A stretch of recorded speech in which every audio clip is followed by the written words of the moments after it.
લગ્નમાં ડીજે વગાડવા મુદ્દે ઘર્ષણ, પાર્ટી પ્લોટ પર ધસી આવ્યું ટોળું, વાહનોમાં ભારે તોડફોડ, પથ્થરમારાનો પણ આરોપ. અમદાવાદના સરસપુર વિસ્તારમાં આવેલા વંદે માતરમ પાર્ટી પ્લોટમાં ગઈકાલે રાત્રે દીકરીના લગ્નમાં ડીજે વાગી રહ્યો હતો, પરંતુ કોઈને ખ્યાલ નહોતો કે આ ખુશીનો પ્રસંગ હિંસામાં ફેરવાઈ જશે.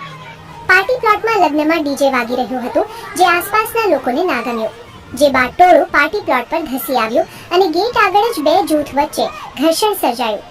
ઉશ્કેરાયેલા ટોળાએ આતંક મચાવ્યો અને પાર્ટી પ્લોટ બહાર પાર્ક કરેલી ગાડીઓના કાચ તોડી નાખ્યા. ટુ વ્હીલરને ધક્કા મારી ધકેલી દીધા. જેમના ત્યાં પ્રસંગ હતો તેમનો તો આરોપ છે કે પથ્થરમારો પણ કરાયો. સમગ્ર મામલે પોલીસે 7 આરોપીઓની અટકાયત કરી છે. બીજી તરફ આજે વીએચપી અને પીડિત પરિવારની મહિલાઓ પોલીસ સ્ટેશન બહાર ધરણા પર બેઠી છે. પોલીસનું કહેવું છે કે ડીજે મુદ્દે પોલીસને ફરિયાદ મળી હતી. 112 ત્યાં પહોંચી અને ગીત બંધ કરાવી રવાના થઈ. જો કે બાદમાં કન્યાની એન્ટ્રી સમયે ફરીથી ડીજે વાગ્યું અને તે જ સમયે આ ઘર્ષણ અને મારામારી સર્જાઈ. પથ્થરમારાના કોઈ પુરાવા હજુ નથી મળ્યા. જો તેવા વિડીયો મળશે તો કડક કાર્યવાહી કરીશું.